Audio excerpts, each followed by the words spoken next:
I got Durb Morrison here. He's the owner of Red Tree Tattoo Gallery and True Tattoo Supply, and host and owner of Hell City Tattoo Festival in Columbus, Ohio. How's it going, buddy? What's up, man? Thanks for having me on. Yeah, man, no Appreciate it. problem. No problem at all. Thanks for doing it. So why don't you start off by basically letting everybody know a little bit about yourself? Yeah. My name's Durb Morrison. I was born in Newark, Ohio. Moved to Columbus, Ohio, when I was 18 years old to start tattooing. Actually, pretty much right out of high school. That was back in 1991. After that, I moved around the country. Moved out to California, tattooed out there, and then I did military tattooing when I was 19 years old, outside the Keesler Air Force gates for the legendary Sailor Moses. He's passed away, but he was an amazing guy. So he took me under his wing, really kind of set me straight with my tattooing. And then I came back here to Columbus, Ohio in 1994, and I opened up the sixth ever tattoo studio in Columbus, Ohio. I think now there's like 98, 99 shops or something. And that was in 1994, and that was a studio called Stained Skin. Um, and from traveling the country and stuff like that too, man, and picking up a lot of different styles and the new school and all that, I came back to Columbus and just kind of put these powerhouse artists together, like groups of artists for my shops. Mm-hmm. Since then, I've been doing studios. While I owned Stained Skin, I went on to do the Hell City Tattoo Festival. I started that back in 2002. At the same time, running the studios and all that. I later went on to sell Stained Skin Studios about 15 years ago, and just focused intently on making Hell City, the convention aspect larger. At the same time, I started to develop some of the tattoo products that we're doing now with True Tattoo Supply. I tattooed privately after I sold Stain Skin, just to mainly like not be bombarded, man, and focus more on Hell City and some of the supplies. But then about 6 years ago, I opened up Red Tree Tattoo Gallery here in Columbus, Ohio. We used to be at another location in Italian Village. Recently, right before COVID hit, actually, about 6 to 8 months before COVID hit, we did a big culmination. I bought a 10,000 square foot warehouse and facility with land and all this stuff on it. And I combined all my businesses into one giant like tattoo facility here in Columbus. So it houses now pretty much what I'm doing is it houses Red Tree Tattoo Gallery. We have 11 artists here. And then True Tattoo Supply, which is out in the warehouse. So it's a big, giant 10,000 square foot warehouse. As that's been growing too, we've been trying to really, bring new things to the tattoo supplies and innovative type stuff. And at the same time, it's the headquarters for the Hell City Tattoo Fest as well, when we can do it. So we have the warehouse space now to work on our AV and our presentations and work on anything. So it's just, it's a culmination. I've been tattooing now 31 years. And I've owned studios since 1994. So it's where I'm at now is kind of like a culmination of everything, all my businesses, all as one. So I'm at a really good state, with I guess just life. I've worked really, really hard to get here, and now I'm at the point, and I've been at this point with my career for a long time, is helping things within the industry, trying to better tattoo conventions, bring new innovative tattoo supplies and tools to the industry, like True Tubes I invented, as what first product I came out with, and then True Grips was another one that I introduced. So that's kind of where I'm at now. And then teaching, I teach some Mm-hmm. different educational seminars and stuff now too. So kind of giving back now is what I feel like with tattooing and doing Yeah. other things within tattooing, not just being the artist. Yeah. Well, there's more to it, right? I guess Yeah, as time goes on and we see that. Well, good for you, man. That's awesome. That's huge accomplishments for you, man. yeah, it's It's been a wild ride. yeah, I bet, man. That's a long time, 31 years. Yeah, Yeah, it I goes mean, quick, I've been man. going for about 15 years, and yeah, I know it's Yeah, crazy. it flies. But time flies when you're having fun, man. I'll tell you what. Once I found tattooing, and back then, like 1989, 1990, when I first started tattooing, Hmm. um, it was still kind of shunned. My father kicked me out of the house for tattooing, things like that. So it's nice to see kind of like where tattooing's gone, over time. Yeah, it's definitely come a long way. Yeah. Are you guys with COVID? Are you guys on lockdown or anything there, or We how's got that? lucky. Yeah, man, we got really lucky. I think we did go on lockdown, with everybody, and that was one of the weirdest days for tattooing, man. To tell you the truth, that was kind of like a real big day of uncertainty for I think for all of us. Mhm. when the shops got closed down. But we got pretty lucky because I think we were one of like the third state or something like that to reopen.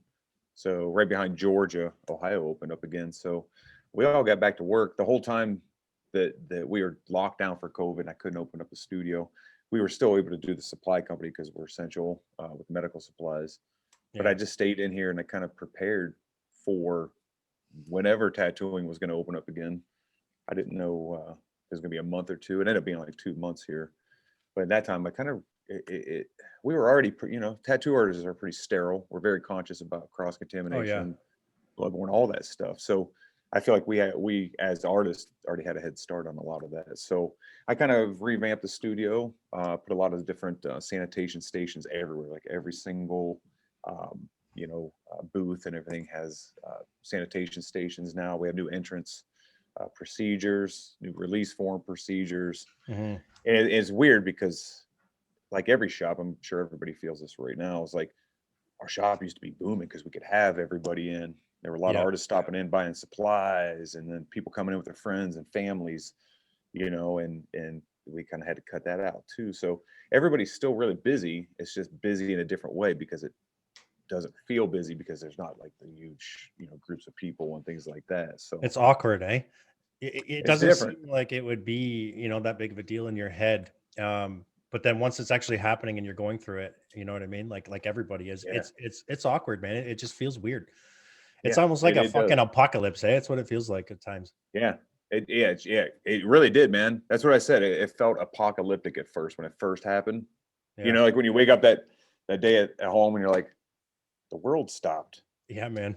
Like tattooing stopped. Like Yeah, everything. Couldn't go and to the store just to grab anything, it was the nuts. day after we got shut down, because it had been raining here really hard too. It was just weird, man. That's part of the apocalyptic feel right when we got shut down. And I live I have a pond and there's a creek and shit, but it floods sometimes.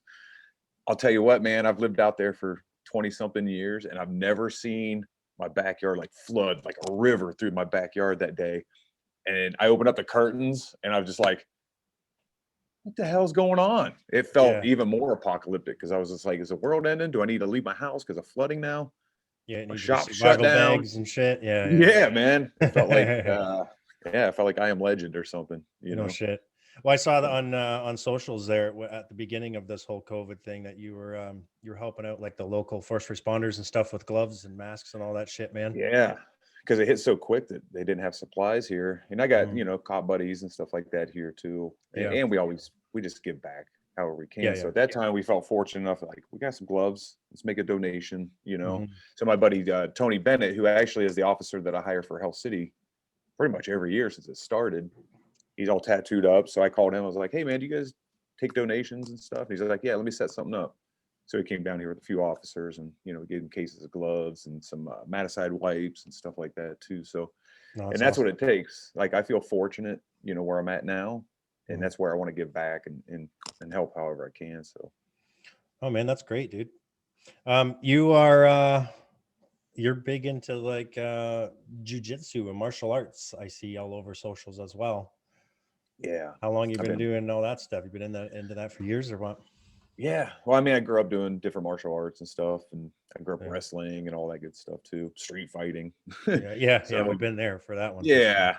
So it's like as I gotten older, it's like I wanted to try jujitsu for a while. I wish I would have started when I was younger, Mhm. but I got into it in my 40s. So I've been doing it about 6.5 years now. Mhm. Um, it's just keeping me in shape. I'm not doing it to be tough guy or anything like that. Yeah, yeah, yeah. Well, I go to the gym every day. It's the same thing. I'm pushing 40, so I do it to stay in shape and be healthy. I Stay got in three shape. kids, right? So it's Exactly. you got to stay healthy for those little rugrats, right? Yeah, and I think it mentally it helps me, too. So physically, it's Yeah, definitely keep my old ass in shape and yeah, strong yeah, and flexible. My cardio's, staying on point as I'm getting older. It beats the hell out of my body though. yeah. No, I I've bet. had two knee surgeries. I've blown out both my meniscus on each knee. Jesus. I had my own tonsils removed. Wow. Because I was like, whenever somebody would like choke, it would push on my tonsil, and then I would spit out one of those like little tonsil lists, kind of like the They're like those like a white chunky things. yeah that Yeah, they stink. smell. Yeah. Yeah, yeah, So I made the decision to remove my own tonsil. No, not me, but I went yeah, yeah. to get them removed. had broken wrists, but something keeps you going back, man. To Yeah. me, that's my therapy. That's my medicine, Yep. going to get a good workout. Plus, and I think this is important for all tattooers, is you got to have something outside of tattooing. You got to Oh, have for either the an mental state yeah, alone, just the you, mental state, right? Not including the physical state, right? yeah, you got to have a separation like mentally from work and play and home and this and that. So I find that, and that's something I teach actually in my longevity of the artist seminars. Like you have to have some kind of extracurricular thing to break that cycle, to go do something for yourself, whether it's running or jujitsu or biking or boxing, who knows, lifting. Hmm. Um, so to me, it feels like that's that's what keeps me like mentally healthy as well as physically. You got does your son do it too? You have a son, right?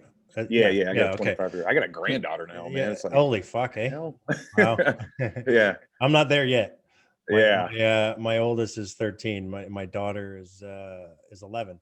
So Okay. it's gonna Goes be a quick, while for me. bro. It better be, a little while, at least on my daughter's side anyway. Yeah, right. Yeah, Yeah. exactly. Is your son into the martial arts and stuff too? Yeah, yeah. He's an MMA fighter, actually. Oh, wow. I got him into jujitsu, which when I should have gotten into it, when he was 8 years old. So like if I Crazy. would have got into it back then, I'd probably be a black belt now, Yeah. Oh, what's your easily. color now? Two-stripe blue belt. Oh yeah. So yeah, working towards like a purple belt right now. So kind of halfway to black belt, you know. Once I Fuck. uh once I get to purple. It's hard, man. It's hard getting like It's- blue. Yeah, It's I one of bet. the most like you can't fake it, man. Like it's one of the hardest things I've done. And have you wrestled or anything? Have you done wrestling? No, nothing like as a sport, but the whole street fighting thing. Yes, I mean, we've been there, teenagers, and Oh getting yeah. drunk and fist fighting and stuff. Yeah, I mean, that's pretty much it. No MMA training for me, and no boxing for me. I'm the Yeah. kind of person like, I just fucking hit you with a chair, kind of sort of thing, right? Right, exactly. Yeah, Yeah. I mean, it's unfortunate, but that's just how I grew Hey, up, right? And the exactly. crowd we grew up with. So, but no Yeah. professional fighting, no. Yeah. I mean, Sure. definitely it's one of the best things I've done. So and like I said, it's important for me because I call that my fight family. So I have my Mm. tattoo family Yeah, and I have my fight family. And absolutely. so when I go to train jujitsu, it's like, nobody's talking to me about like, hey man, I want to get this, half sleeve or Yeah, like a you get full that set. everywhere. Fuck. I know, right? Yeah. It's just part of being a tattooer. Oh yeah, But then when absolutely. I go back home, I get showered and then I'll get back on emails or do my drawings for my tattoos.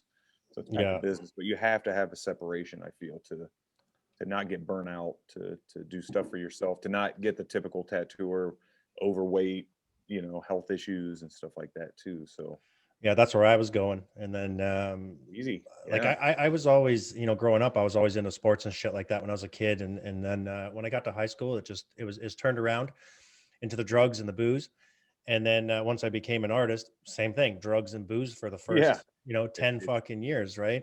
yeah. And then not having a set lunch or eating meals properly. It was always takeout, all that other shit, right? So I started getting fucking Burger, fat, man. So I had to, burger. and the older I'm getting, 39 years old, it's time to go to the gym, exercise, get my fat ass on a treadmill or whatever, and get some cardio in there. And I think yeah, there's a cycle to it as an artist because when you're tattooing, it's like you first start tattooing, you're like, I fucking love this. And you just dedicate literally yeah, man, every fucking hour to it. 7 days a week, 10 Yep. hours a day, And you 12 throw hours a just day. whatever in your fucking face to get back to your art table or back to your client. But as you mature, get older in your career, you have to get a grasp on that shit. That's not a Hmm. lifestyle that you see a lot of artists put weight on, but as they get older, I think they get a grasp on, like you're saying, like you can't do that anymore. Hmm. But early in our careers, like I said, we focus on everything else but ourselves as tattooers. And that's Oh where yeah. like a lot of our bodies go, like our backs and shit. We're Yeah, focusing on yeah. the client to get to them and working these long hours to get to them. What's that Instagram page there? Crooked spine, straight lines, or some Yeah, shit, crispy or lines. Yeah. something like that. Yeah, But it's dude, true. it's fucking true. You know why? Because I got herniated. I got a T7 thoracic 7 that's herniated with a bulging disc below that, and I believe it's from tattooing, Hmm. from hunching over. So this is like a spine. Hmm. This is a tattooer spine. And Yeah, then when you twist, like I think for me, twisting to get ink, now I set up here, man. Now I just dip right here with the true trays and some of the products I developed to just yeah, yeah, like yeah. keep you right here. But before I'd be twisting back here. So I'd be hunching. Hmm. And then I'd also twist on that, like that hunch point, And I think what it did is it created just like a herniation in my spine right there, you know. Yeah. And that's what I'm kind of dealing with right now. So also stretching the spine and things like that. Um, I think are really important for like tattooers. Oh, Just, absolutely. Stretching in general before your day yeah, even gets started is actually very good for you. but a lot of people don't do that, No, I you know. I don't fucking do it that much either. I mean, I try and Yeah. do it in the morning before the gym and stuff, but I Yeah. go to the gym so early. I'm already tired enough, and You work out um, early? Do you get up I early? do, yeah. So like with my schedule, I like to I stop eating at around 9:30 at night, Uh-huh. and I eat my last meal and I make it small, and then I fast until Like intermittent. yeah, kind of. I don't go the whole 16 hours. So I mean, it's not, I'm not going into ketosis every day or anything like that. But Is that what that's I all about? yeah, it's an intermittent fast. If it's 16 hours, I believe, or it starts at like 13 hours, and like the optimal period is 16 hours. But Yeah. I exercise and work out on a fasted stomach usually, right? And then but the only problem with that is I find myself, compared to when I do eat or drink a protein shake or something Not as before much I go to the energy. gym, yeah, my energy is just kind of depleted. You know what I mean? So Yeah. when I eat, I go there and it's explosive. You can lift more. You have more drive, and it's mentally you get more drive.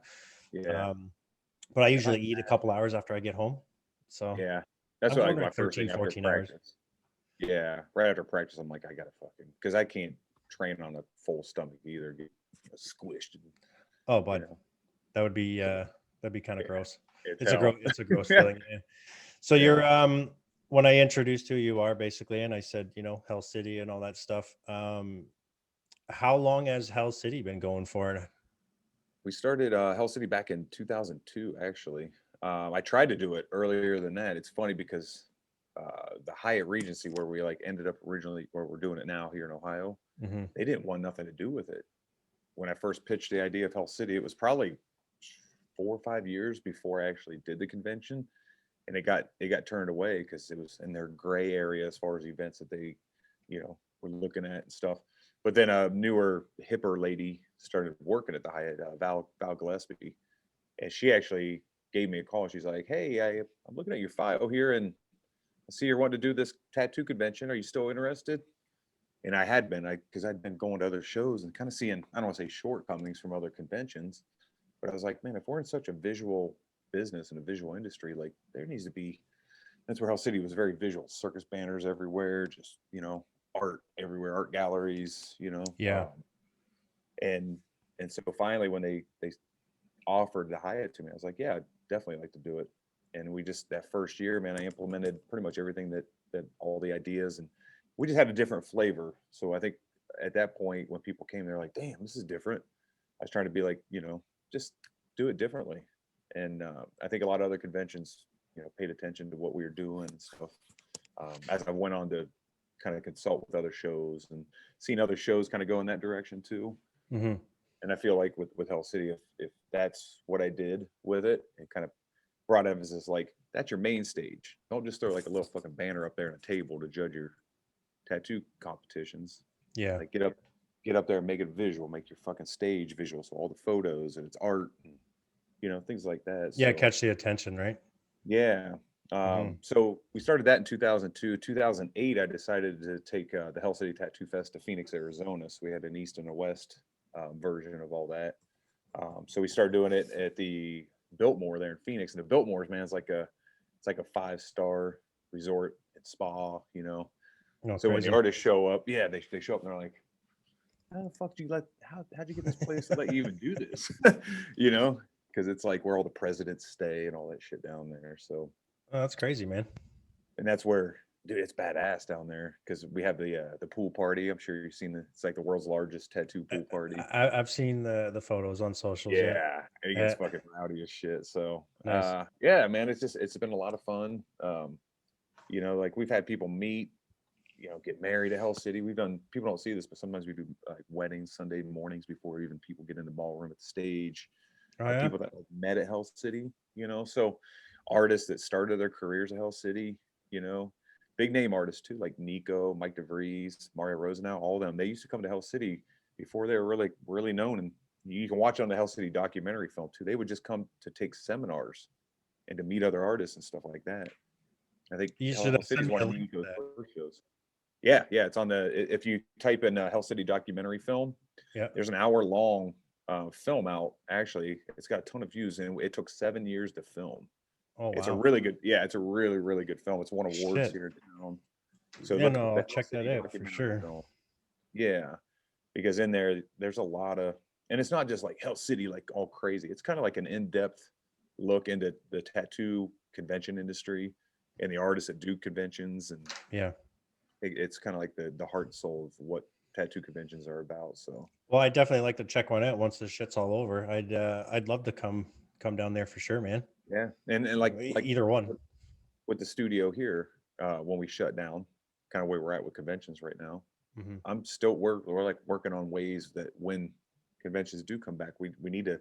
There's going to be different approaches. People are still going to be PTSD from all this stuff. I don't know if we're going to Absolutely. see the big crowds like Hell City. We used to have 4,000 to 6,000 people that would come through the doors over the weekend. Are we going to see that again? I don't know, I don't know, man. but It's tough to say. the procedures around the shows are going to be different too. Like masks, hand sanitizing, distancing. We'll see where we're at. I'm hoping that the vaccine kind of you know starts Loosens kind of that up a handling, little bit. yeah, like starts handling some of the issues, man. Because until then, I don't think we're going to see, with all due respect to the tattooing and in the industry, I don't think we're going to see those huge crowds right away. So when we No, do come I don't back think to so it, either.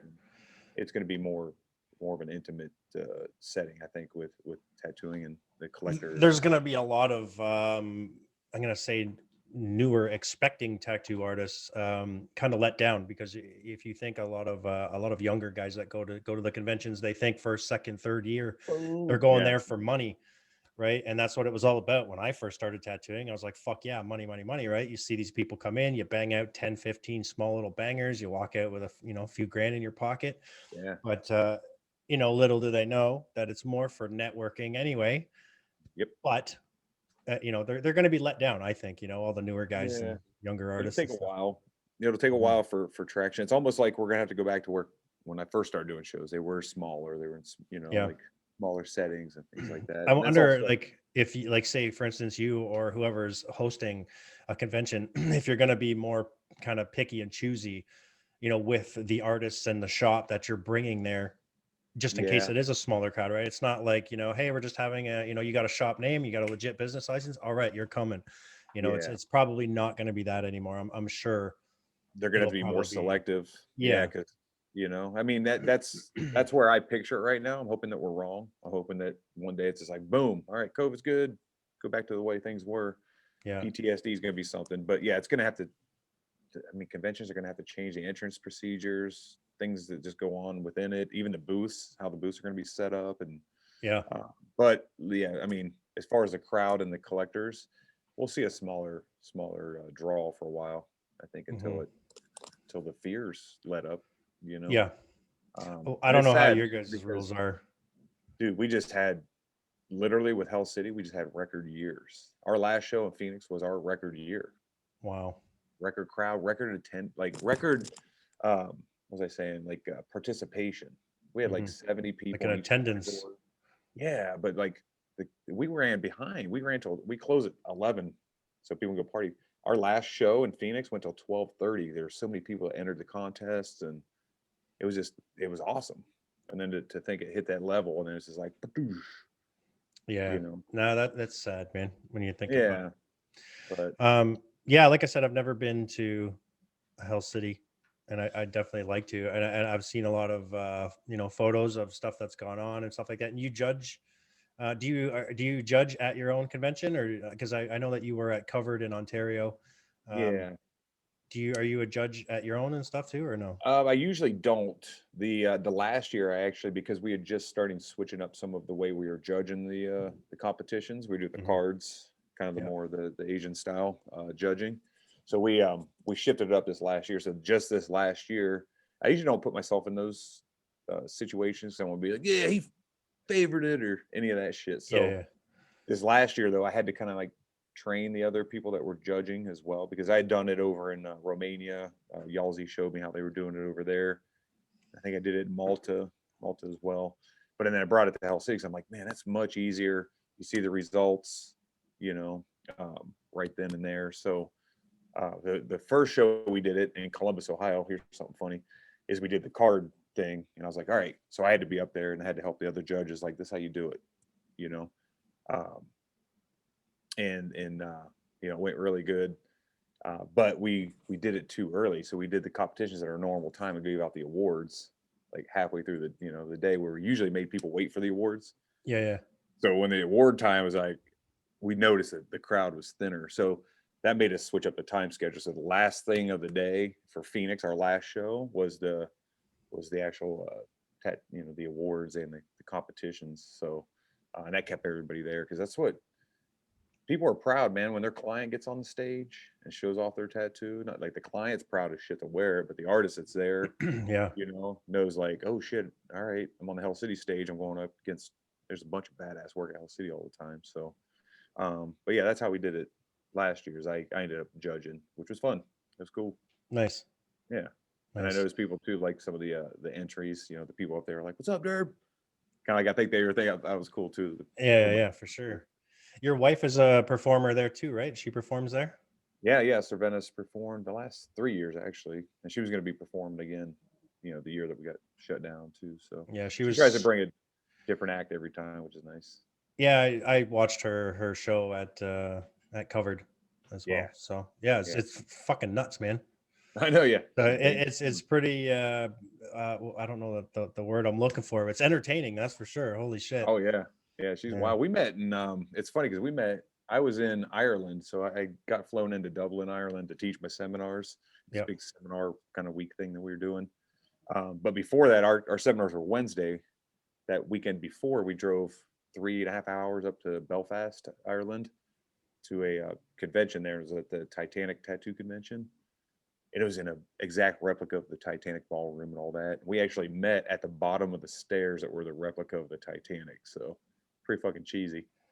But yeah, so we met in Ireland actually. She's from London, and then we just made things work, and we kept going back and forth. And she started coming over like months at a time, and I'd go over there, and and then we got married a little bit over 3 years ago.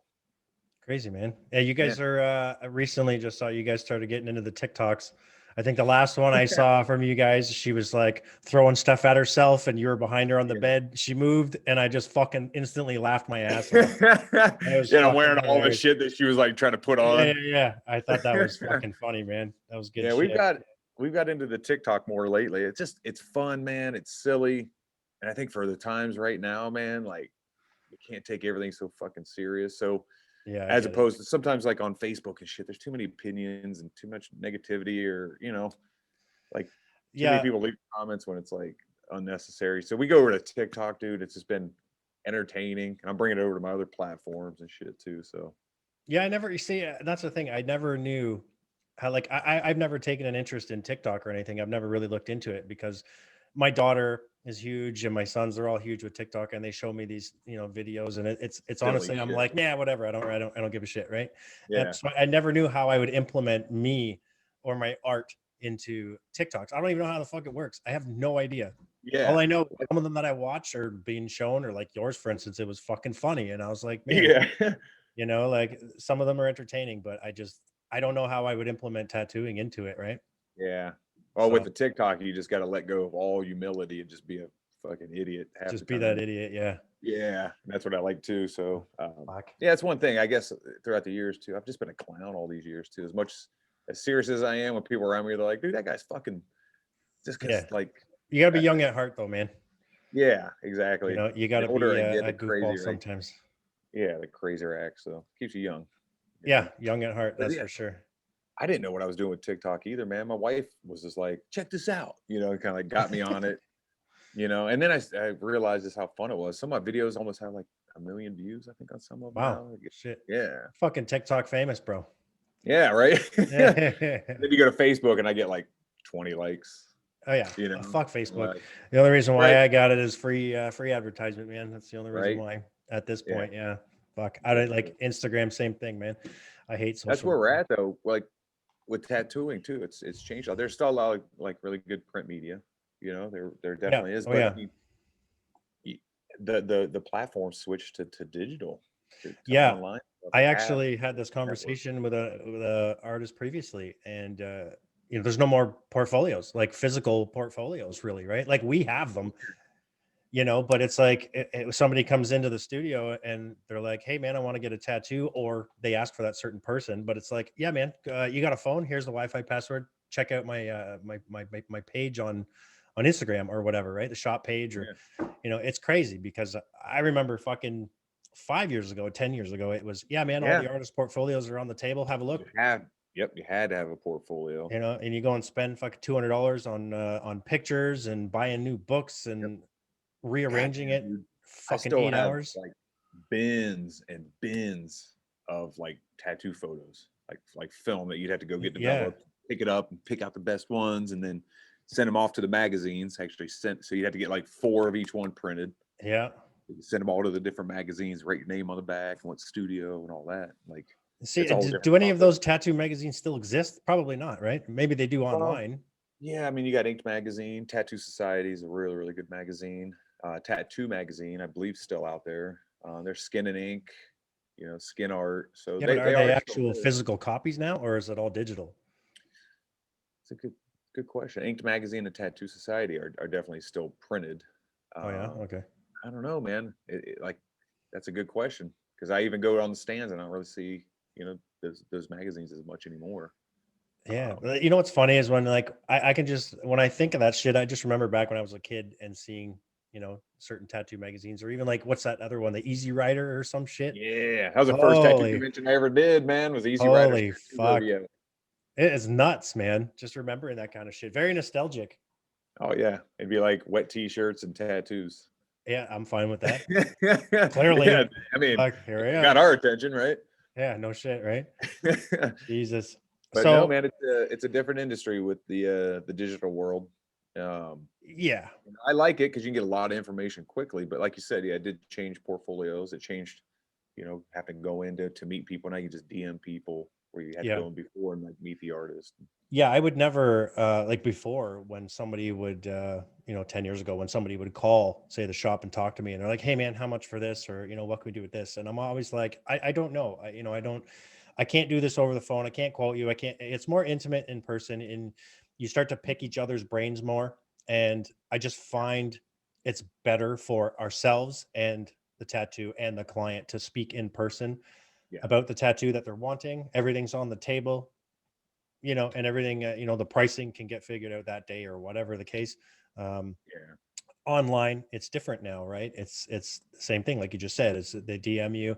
It's basically the same thing, like over the phone, but it's And now they we're kind probably of copy that forced. DM and send it to multiple artists. You never Yep, know. window shoppers, man. It's a Yeah, lot of people are like that. It's unfortunate, but again, they don't know, yeah, right? They're not artists. They don't know. They're not in the industry. They just want a tattoo and they just want a reasonable price with the best job that they can get. yeah. That's You like know, the shop. Well, I think one of the things with tattooing that I enjoy too is the people. Like the connection with your clients and stuff.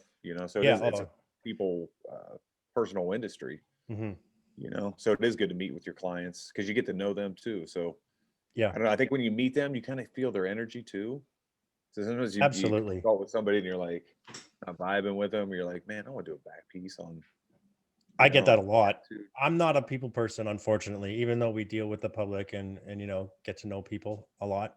I'm Yeah, not a people person. I kind of, I don't know. That's how I feel when I meet people. Like, whatever. And then it's like, yeah. once you actually sit with them and stuff and start tattooing, and then the relationships, That's it starts to form, and you yeah. open up. And I'm not That's one such of an my favorite asshole. parts of tattooing, man. Is a lot of my clients over the years, from like 30 years ago, I'm still friends with them. Yeah, absolutely. Or I've made really good friends through just Hmm. tattooing in general. Not just the artist, but like the clients, man. You change their Absolutely. life, you give them something that nobody can take away. You know, Yep. and I always say tattooing is like one of the most like different businesses out there Hmm. because we actually physically touch people. You put them in discomfort and pain, expect them to pay you. The only other thing that's close to that's what, like, hair, nails, things like that. Yeah. But the nature of our business is, we give people something permanent. Your hair's gonna grow back out. Your nails, what we do is gonna be there and not change. Hmm. And so I like that aspect of tattooing. Yeah. The fact that we change people's lives and we make those connections for a long time too. Hmm. So you mentioned earlier about having 11 artists in your shop. is that including apprentices, or do you have apprentices, or what's your thoughts on that kind of stuff? Having them nowadays, like tattooing for so long, do you even take them on anymore?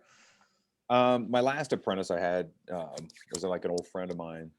So yeah, I've had 8 apprentices over the years. Hmm.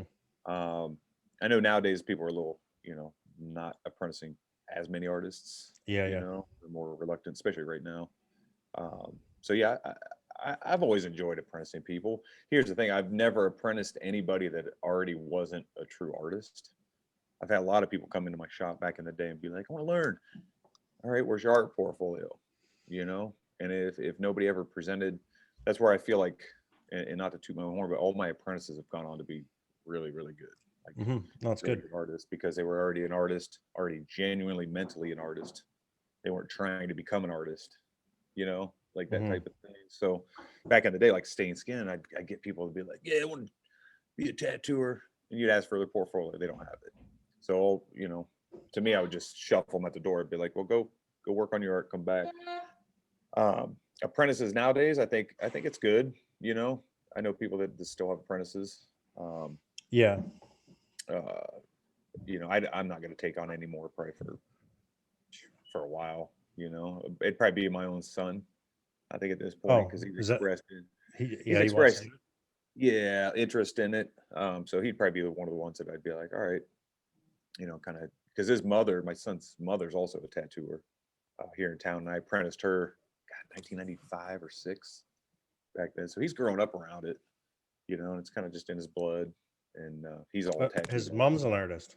Yeah, yeah, she's probably one of the better female artists here in Columbus, Ohio, actually. Crazy. Yeah, Kat Moya. And she owns a Crazy. place called Spiritus here in town. So yeah, pray him. That'll be my next apprentice. Yeah, fuck, eh? But other than that, I don't know, man. I think if people are apprenticing people for, I'm gonna put this out there. If people are apprenticing people just for the money, or to have somebody to take out the fucking trash, shit like Yeah. that, and the wrong reasons, or people, what needs to stop in the industry is people need to stop teaching people that aren't genuinely already into art. You're getting into it for the wrong reasons. If you see it for the spotlight, for the Yeah. stardom, A lot of you people are in it for the spotlight, in my opinion. yeah, yeah, and I've been here a long time. I've seen it all. I But what bet. hits to me is like if you could put out apprentices, if you look back on your career as a tattooer and know that you did everything right, you made the right decisions, you put out the right apprentices, that you bettered tattooing, you didn't create some, just guy that is, putting out turds all day. Hmm. Um, then I think you can rest easy at night as a Yeah. tattooer. You Hmm. know, Um, you guys are big Star Wars fans. I see that too. oh yeah, I'm a fucking Star Wars nerd, bro. I have to bring it up, man. I have to Yeah, bring yeah. it up. It's It's funny because even just right here behind me, see like the I, Darth Vader. that's pretty awesome. Yeah, Pretty awesome. Star Wars everywhere. Yeah. What's your thoughts on all the new ones? The new what? The Mandalorian or the last No, three? not the, I haven't. I'm not caught up on the Mandalorian, so don't spoil Okay. it for me. But I do hear that it's awesome. But the movies, the actual films. Uh, we'll see where they go in the future. With them, I think that putting 3 different directors, I think they should have just stuck with JJ for all of them. Yeah. First of all, I think that what's his face, he just fucked up that second, Yeah. Yeah. the second one in the series. So, um, I don't know, man. The way I look at it is when people complain about like the Last Jedi and all that stuff, um, you're not going to get a different movie. So it's like you can sit and be unhappy with it, or you can accept what people give you, like in life. So I like all the Star Wars stuff. I don't like how they killed Luke and all that. Um, it's pretty fucking. And then Princess Leia freezing and floating through space. There were things I didn't like about it, But overall, I'll take what they give us. I like the Yeah, Mandalorian more me, than for anything. instance, I don't care. I like them. I enjoy them. I don't Yeah, care. It's it's my fucking Star childhood. Wars. I mean, yeah, exactly, right. That's it. I I love had Star to Wars. bring it up. Yeah, no, I saw the original Star Wars in the theaters with my father. I Hmm. was able to raise my son on the first 3 episodes. So we were Hmm. like episode 1, man. I had my son in line opening day. So I raised him on Star Wars too. And now my granddaughter's, growing up around it and stuff too. The Mandalorian feels more like my generation, with Boba and just everything going on in the new Hmm. Mandalorian. Yeah, I'm So not caught up. Don't yeah, spoil it. I'm not gonna give you anything. But that feels more like my generation of Star Wars. So Yeah, I'm interested to see all the new Kenobi series and all that. But yeah, at my house, like I have the man cave. My wife makes sure I keep the man cave. that's And it's a good. lot of Star Wars and lightsabers everywhere. I got like helmets on the walls and outfits and shit like that. Crazy, So man. I don't know. It's my connection to my childhood, and that's I like sci-fi. Like a lot of my upper body tattoos, like from Guy Yeah, Aitchison and Timothy Hoyer, are all like sci-fi type stuff. yeah. I was Um, like like you just said, the connection to your childhood. That's like me with video games. yeah, I stream video games on Twitch, stuff like that, right? So I love playing video games. So that's my yeah, connection, right? me And too, like I man. said I like before, video young at games heart, too. right? You got to stay young, Yeah, and that's the right? shit. Like I was playing video games when I was a kid. I'll Yeah, play, dude. If I'm in a nursing home, you better have a fucking PS5 for me, yeah, or whatever, yeah. PS9 by then. Who knows? PS9 But by then. Yeah, yeah, yeah. like, I honestly could see myself being an old man, barely able to, move or whatever. Like, I want to paint, Yep, play video games. I want to make yep. art. So I I die. actually just started doing oil paintings again the last couple days. I did two of them, two little 5x5s. I haven't done oil paintings in like 5 years, man. And it felt Yeah. so good because I was going from the iPad, which was maybe something I'll ask you. Are you on the iPad train? Yeah, I'm on everything really. I utilize whatever's there. I Hmm. think that that's a great technology. I can get a lot of my art done in drawings. Yeah, yeah, I usually use it for like my tattoo drawings. So I'll take like yeah. photos of the client's body or whatever, and like draw on them, and Hmm. things like that. Now I believe in using any tools that are out there. I don't think a lot of people are like, oh, it's cheating. No, it's just No, I don't an think so. addition. It's Yeah, I different. still go out there and grab a paintbrush. I go out there and grab a tattoo machine, Hmm. or I grab my Apple Pen. So Yeah, no, I I think mean, it's I like it myself. I like digital drawing, but I did feel brought back almost when I started doing the oil paintings and picking up the brush. It just felt really good, going from a digital, Apple Pencil back to the paintbrush and absolutely not fucking up, because you yeah. fuck up, it's tough, right? Because I do oils. I'm not sure if you're familiar with oil paintings or Oh not, yeah, but I've done a lot of it's oils. Yeah, oh man, it's crazy. And with my oil paintings, I don't do it like a generic oil painter would, like boxing stuff in and kind of building up your shapes, right? I kind of mhm. do it as like a portrait. I finish it as I go, so it's like really Oh thin oil paintings, right? yeah, yeah, It's yeah, man. But yeah. I It's love more it. unforgiving. You got to work your way. If you mess up oil, like acrylic, you can be like, all right, it's going to dry. I'm going to put another layer. Like oil, you got to like almost work your way out of Yeah, mistakes. Whether it's you're tough. removing. And I've taken on watercolor before. I wasn't a big fan of it. I don't mind it sometimes when you can just kind of, add some water somewhere, then put a drop of color on it. It just kind of spreads Yeah, and do your thing, right? But I think the watercolor tattoos kind of ruined the watercolor painting for me. It was kind of like, yeah. I Eh, whatever. Save it So for watercolor paper. yeah, No, I exactly. did a set back in the day with Doc Martin watercolors, and I had a good time with it. You know, Yeah. it was fun. I think my favorite, and I think it's just for the instant gratification, is going to be acrylic. Hmm. Acrylic painting, but I use a lot of glazing and stuff like that. So I try to get Yeah. some of the oil effects out of acrylic.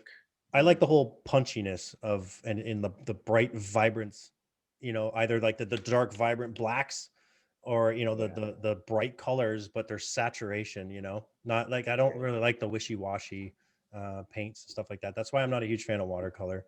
That's Yeah. that's my opinion on it anyway. So It's just like tattooing. You want that shit in there like mhm. solid, Yeah, So I think like I mean, I have a different like with some of the things I do. I'm not going to say watercolor. It's just a certain technique. Like you can see it on probably my banner in the back a little yeah. bit with the blue, but I just like that whole thinking going outside the box with some of my tattoos, right? Just kind of slapping pigment somewhere, and it doesn't have to Yeah. hold a big fat line because the piece I'm putting up to it, it just kind of ties in, and Yep. as it ages, it's just going to kind of be there and blend into each other, right? Yeah. There's no bold line, I think you that's one of know. the things I like about painting too, is like, I mean, there's rules, but you can just fucking go and do. You can't really. I mean, you can experiment on the skin, but it's not always the best. Yeah, Like and I it's can be like, I'm just gonna fucking throw some paint here and start making something. making something, yeah, something out of Yeah, something or something out of yeah, nothing, right? Or whatever. And like you mentioned before too, the whole mental thing too, right? Like with me with tattooing, and I'm sure that this applies for you and almost every artist, tattooing, painting, or whatever, that is like a serenity for us, right? That's where I let shit go in my brain and I just don't have to yeah. think and I'm Therapeutic. free, right? You're thinking about the piece, obviously, but again, therapeutic, like you said, it makes you feel so good, and it just lets go Yeah. of bullshit, no matter how much anxiety you're feeling that day or pissed off. Personally, I do good tattoos when I'm pissed off. I think so Because anyway. because it takes it takes everything away. You're right. It's almost like therapy, man. You could be having a horrible fucking day, and the second I start tattooing or painting or doing any kind of art, like Hmm.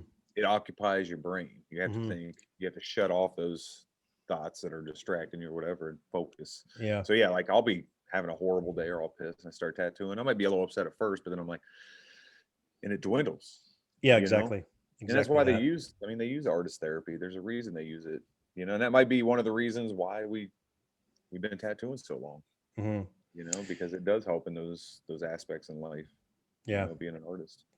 You mentioned with your upper body tattoos, getting tattooed by Guy Aitchison. Um, Oh yeah. yeah, I saw you posting on socials. I guess there were memories on your Facebook or whatever, getting tattooed by him. I've never met him. He's a veteran, obviously, with Oh some. yeah. How was that? Oh, His guys. studio and him, and I've never met him, so I don't know. Yeah. Yeah, Guy's an amazing person. I like Guy because he's very personable. One, when you're around him, you're like, you just, I don't know, to me it's like I realize how much art he's created. And in my opinion, like he's a living master that Mhm. they'll teach about for hundreds of years. He's brought so many different elements in education to tattooing. But when you're around him, man, he's very humble. He's very personable. He's very almost like hyper intelligent. Oh yeah. In my opinion, yeah. And I think he's just hyper intelligent to even be doing the art that he's doing takes a whole different insight. Well, he's like the organic-y, biomech-y Godfather of kind of. biomech.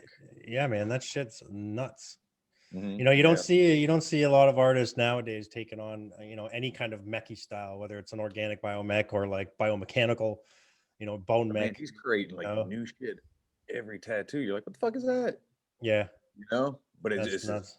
it's this whole different thing that you haven't seen, but you're like, that's amazing. Has he got a personal studio, or is it a bigger? Yeah, he has Hyperspace Studios. Him and his Yeah. wife Michelle Wortman work out of the same studio there, and they've built this like really nice addition. They used to tattoo in one of the smaller like individual buildings, and then they've added on to it. And they got a really nice like courtyard with like different gazebos and a waterfall that you watch while you're getting tattooed. So yeah, him and Michelle have created a super nice place out there with Hyperspace. Very zen. Mm, That's what it sounds like, eh? Very zen, yeah. And like when you've been tattooed by Guy, I like to think that I'm absorbing some of that energy, when I come back to my Mhm. studio. So he's inspiring as well because of the amount of imagery and paintings and tattoos that he, like back pieces in like, 2-3 sessions, I'm still trying to outline and shade and shit, Yeah. so just the level he's on and his creativity and the process and just everything about him it's unique, put it that way. It's one of a kind. Nice. Yeah, Yeah, I mean, I've been following him for like basically as long as I've been tattooing. I've been following his dude, his his style, and I don't it's do biomech or anything like that, but it's very interesting. And you know what I found too with a lot of biomech artists, organic-y, biomech kind of thing, they can look at almost anything, almost like even a fucking tree stump or a tree, and find a design and use that for reference in the tree bark, and yeah, use it for reference for yeah, or like a coral, like sea coral, shit like that. Man, yeah, they find a way. I don't know how yeah, they do it. yeah. I Guy mean, will find a way, and then he'll make a whole different structure with this inner glow, and like yeah, the glows, yeah, that's what fucks me up, right? There's like, I yeah, get the shadowing and stuff like that, but the glows and yeah, where to fucking put them. And I mean, you got to know your light yeah, sources and shit, man. yeah. It's It's it's otherworldly, incredible, and man. you've seen in Yeah, like man. the Bible Encyclopedia, and all that stuff that he put out. He put out that huge book. It's like a biomech encyclopedia. I think it's called Encyclopedia Mechanica or something. That's from Something like Guy Aitchison. that. Yeah, yeah. So it's a Huh. collaborative book of all these artists that have worked on different biomechs. So just the books he's put out too, like all the educational stuff, just these unique books, man. Like he's definitely in the history books, Mm. forever with tattooing. Because I think what he's doing now and what he's done, it's gonna resonate for forever with Hmm. tattooing. You know? It's nuts, dude. Yeah. Your style of tattooing, speaking of styles, obviously I follow you. on socials, and I know what you do, your style and stuff like that. But for people who don't, maybe they're not artists that are going to watch this show, um, why don't you let them know what your Yeah. style is, what your favorite style is, what your favorite type of pieces, shit like that. Yeah, definitely. Well, I'm versatile. I guess when I first started tattooing, I was trying portraits, and it was all over the place. But I really settled into like Japanese and neo-traditional, like American tattooing. Hmm. I've always had a fascination with Japanese. So I got geisha girls on me and Yeah, yeah. dragons. I speak a little bit of Japanese as well. So with that, it kind of just carried over between Japanese and traditional American tattooing, just from I guess the era that I grew up to. And when I started tattooing, like traditional tattooing was kind of where it was at and whatever he's doing. So my hand and eye and just passion for tattooing went more towards like the American traditional approach. But with me being a painter and all that, not just a tattooer, I've always said I have like a painterly traditional where I don't Hmm. just use like black, one color, and skin tone. I do a lot more gradations and kind of paint with it a little bit more, but Yeah. keeping the traditional foundations of everything. So lately, I've been doing some big Japanese projects and stuff on people. So yeah, that's mainly what I enjoy doing. Now, when I paint, if I switch off the skin, I want to go in a different direction with my painting. So that's where I'll do a lot of my biomech, or kind of like paintings that are just kind of like more in that direction that I can just kind of pick up a brush and kind of go and just make something and just kind of layer over it. Um, Yeah, like I said, so creating my something, right? Yeah, my tattooing and my painting are very different, Hmm. and on purpose. I don't want to like stop doing traditional tattooing to go paint a traditional tattoo, you know, which I know a lot of artists do that, and that's fucking awesome. But Hmm. for me, I want to shift gears a little bit. I want to get out of that element. I don't feel like I'm just doing the same thing. Yeah, I do. Um, I do the same thing. I mean, I'm more of a realism style artist, and it's the same thing with my tattooing and stuff. Or sorry, my paintings and stuff. I just I like picking up a brush or whatever and do it, or a Sharpie and putting a big black outline on something, like a yeah, painting. And then, it's fun, but I always find myself leaning towards the realism. And that's just where I decided to rest my head, was there with yeah, tattooing and painting, right? yeah. You keep similar styles on and off skin. Yeah. Yeah, Yeah. see, and that's good though, because it'll I could see it helping. It's comfort Like when too, you go right? to Yeah, It's yeah, comfort. exactly. It's my comfort zone. So, I mean, I know I'm familiar with it, right? So Yeah, I that's think just where I stick. I think a big reason why, like when I paint, I do more bio, and in the bio that I do on canvas is like I said, I don't try not to do sketches. I just try to kind of form it as I go, Hmm. because with tattooing all these years, it's like I tell people like we're like a constant student. So like during the day, you're doing your work and stuff. You go home, and that's your homework for the Yeah. next day, for next day's class. The class is you actually have to go actual, like Guy just says, you have visualization and you have actualization. So the night before you're doing your drawing, you're kind of visualizing. You have to go to class the next day and actualize it. Hmm. So I think Execute it. Yeah. yeah. So I think that when I'm not tattooing, I'm switching to painting. That's kind of what I'm looking for, especially with how busy I am, because I don't have as much time to draw. And because I got 3 businesses running, so um, that I like that disconnection. That I can be like, what am I going to paint? I don't know, and just whatever the hell comes out. I like that Hmm. freedom and release, I guess. That's like the beautiful thing about an artist's mind. Like Yeah, we can just pick up a canvas and just, we don't know what we're gonna paint, and we can yeah, sit and stare at that blank canvas for an hour and not have anything on it. But then, 4 hours after that, something is there, and it something just starts appears. to piece together. It's fucking Yeah, nuts, the shit that we think of. Not even yep, just tattoo artists. I just mean painters in general, people who yeah, are artistic in yep, general. yeah. Even sometimes with my tattooing, the client will be like, "What are you going to do? Like right in here?" I'll be like, "I don't know," We'll figure it out. Give me that But yeah, Sharpie and we'll something. find out. Yeah, yeah. As you work into it, yeah, then you figure a lot of stuff out. Yeah. I like that process Mm. definitely. What kind of machines are you rocking right now?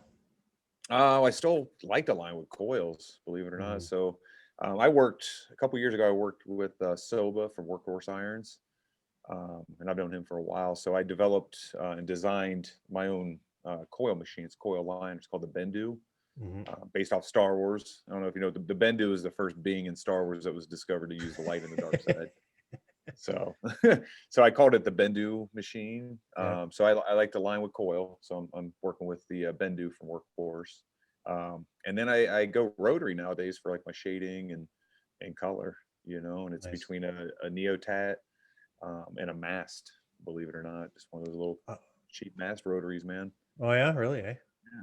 Yeah. I love So Neotats, man. Neotat, like the original Neotats. I wasn't a big fan yeah, of the Vivaces or anything like that. I ran them; they were yeah, okay, but the original, I think it was a yeah. 3.5 millimeter stroke. Those are like Yep. boxy looking ones. The real boxy ones, those were dope.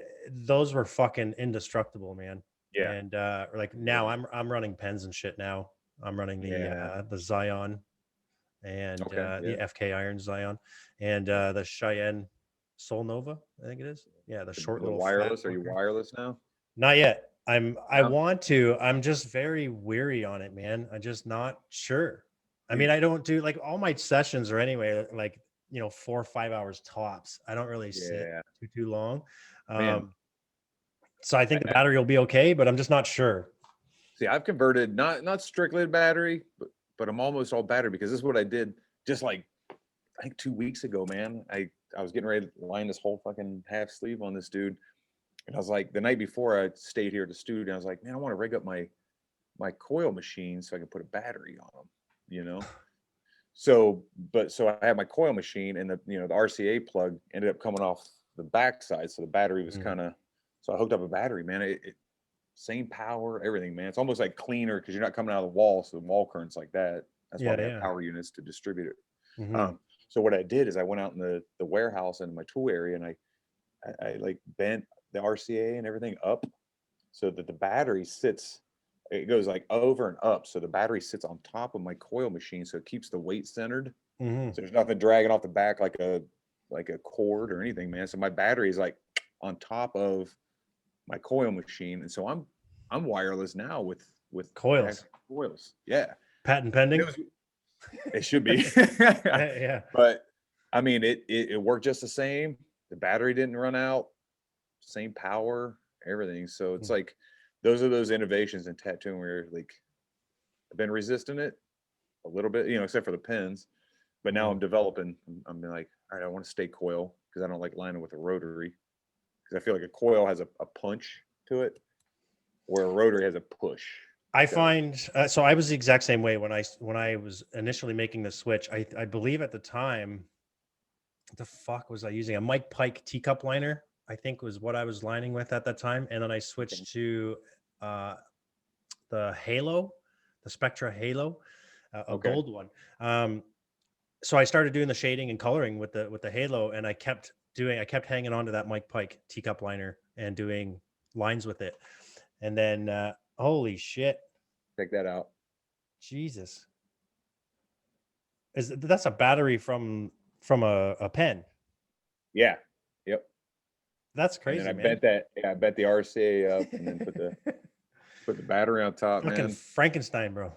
Right? Yeah, exactly. I thought I had another one. So I did it with a different one too. Oh yeah, here we go. Let's see. This is a different battery, but watch this. Boom. Oh shit. Yeah. Yeah, you're gonna have to patent pen those things Isn't that cool? for the coil boys, man. Yeah. Yeah, Yeah, exactly. That's what I'm saying. Like you still be loyal to the coil, you go wireless. But absolutely.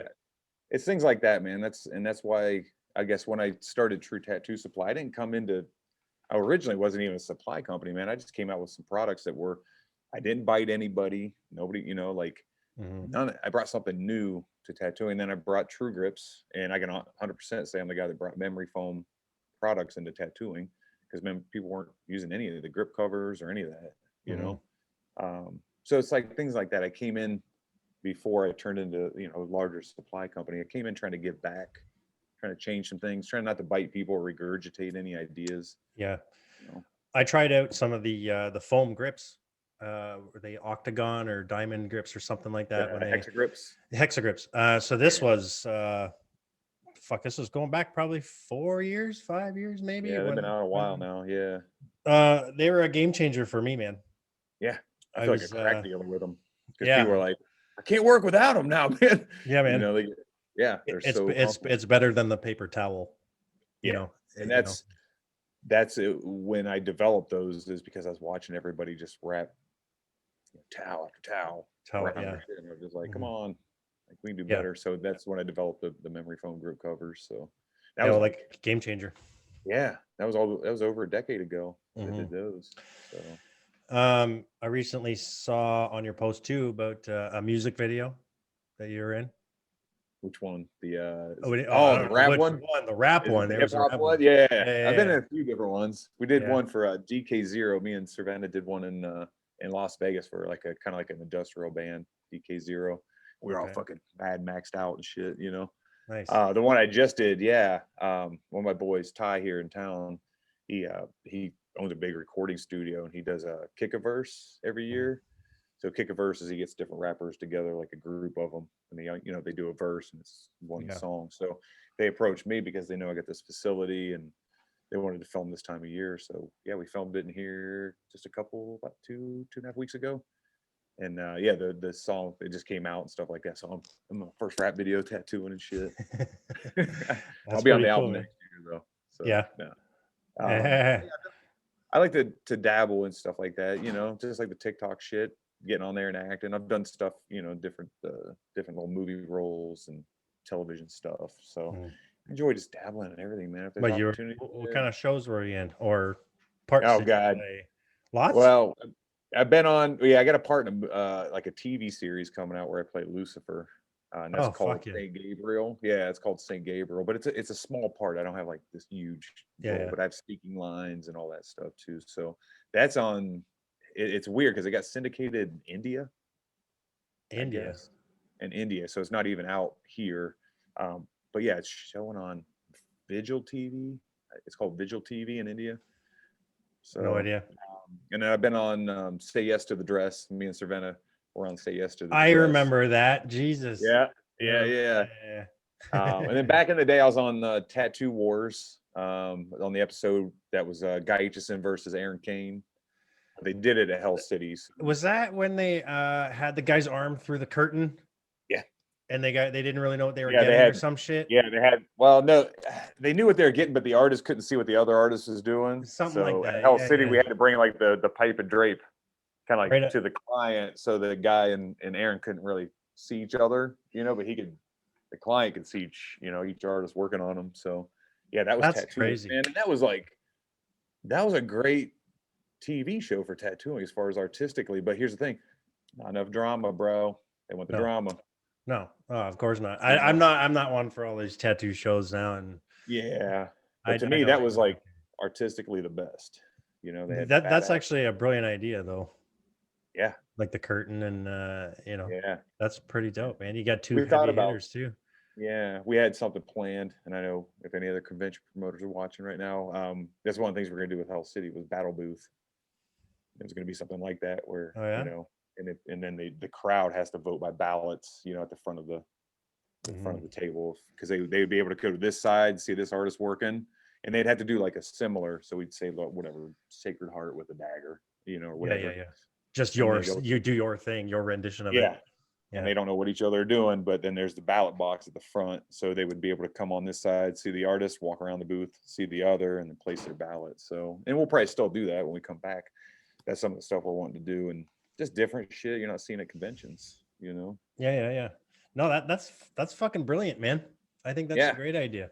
That'd be fun too, being a part of it, being an artist, and being the client, and then also yeah, being, even in the crowd watching that watching it. shit, witnessing that Yeah, stuff. That'd be exactly. pretty dope, man. And they do a different battle each day. It's like, all right, you guys got 6 hours. Yeah. You You've know? been on past podcasts. Yeah. But actually, I saw one. I don't know his name. Like I said, I'm not huge into podcasting like yet or anything. Like I don't really pay attention to a lot of it. I don't know a lot of podcasters. Obviously, there's some guys on Spotify and stuff like that that I'll follow. Yeah.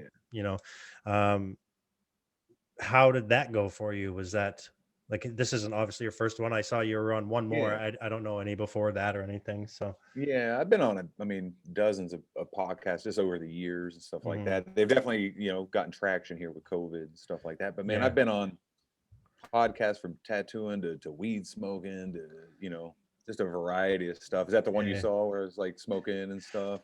Uh, no, I don't know the name of it. It was literally recently. You posted a memory of one, I think it was in Okay. 2017. You just posted that one, and then there was one before that one.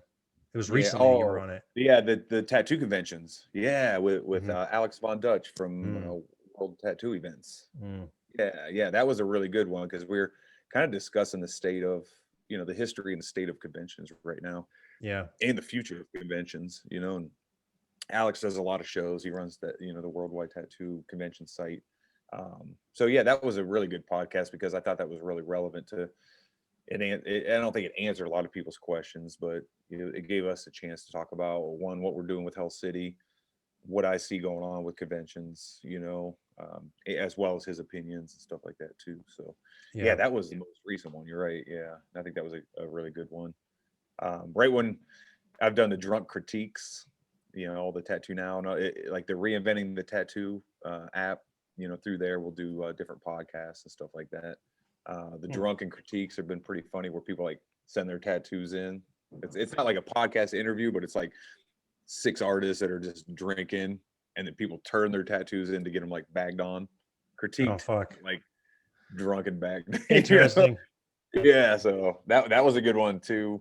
Recently, that was like Tony Romo, Bob Tyrell, was like all of us on there. So those are fun, just all of them with different directions are fun. And then Yeah. you have the basic, interview ones, which I like, that are more personal, get into your story, and then the Yeah, other like ones like, I'm still trying to figure out where, even with my show, right? Like I said, is not even just for tattoo artists, right? Like I'm talking to certain people about their lifestyle, which is fitness, but yeah, obviously, tattooing and just different things.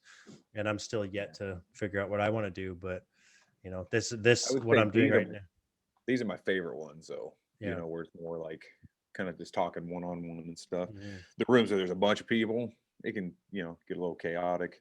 The drunk ones, man, you got to like watch when you're getting drunk to not be too brutal. Yeah. And there's you Well, better watch. You're like, oh man, drunken, truthful. I'm not gonna say yeah, truthful stuff, but stuff comes out when you're drunk, man. And yeah, shit talking critique. people get rowdy, and Yeah, that's how it it's goes, fun. right? So I think they all got their own flavor, man. That's why I like to do them all. Mhm. Like somebody's like, hey, I like to get you on a podcast. I'm like, fuck yeah, let's talk. Yeah, You know. I'm not like I said, when I'm not a people person, I'm not one to be on camera. I'm not one to do this shit, but I've tried to overcome that by, streaming live on Twitch, being on camera here. I know this ain't live. I record everything, but I Kind of like edit a it. face your fears And type of yeah, thing. and it's I can feel it each episode opening up a little bit more Yeah, inside my head. I'm not so nervous anymore. Like I'm always nervous before I interview somebody.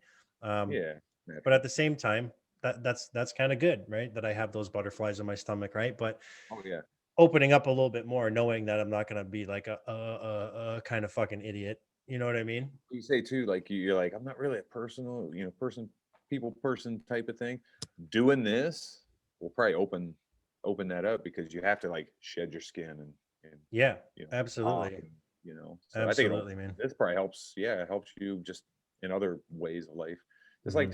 tattooing can be like that too. Like I think some tattooers can be really quiet and stuff, but I think tattooing, knowing the fact that you don't have to talk, but talking makes the whole You process know better what? I'm too. a hit or miss when I'm tattooing.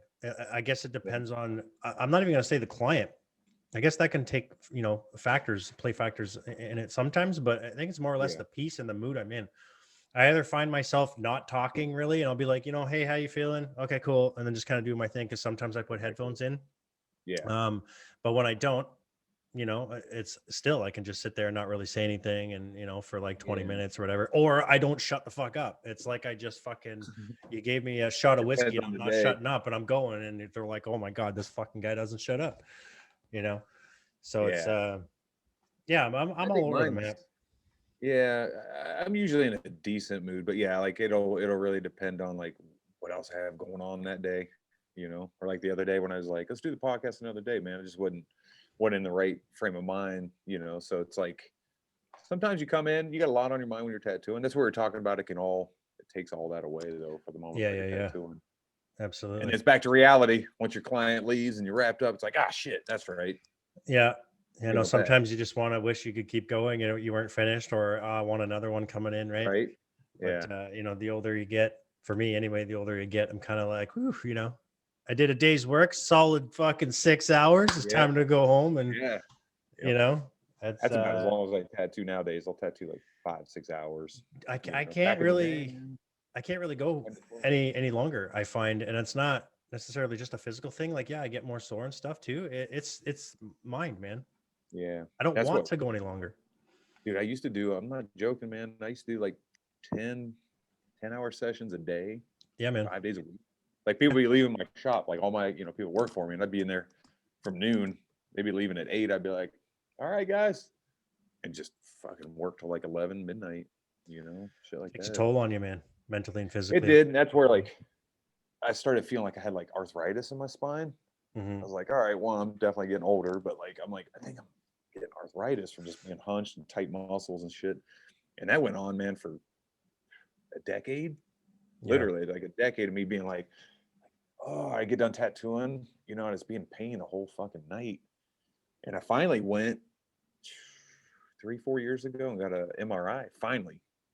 And it wasn't arthritis. It wasn't tight muscles. It was a severe thoracic 7 herniation, and it's in a paralysis area, believe it or not. Fuck, eh? And one of the reasons I went to get an MRI is my left leg has started to go kind of numb, like the skin, and like kind of Wow. like I noticed my left foot getting a little lazy.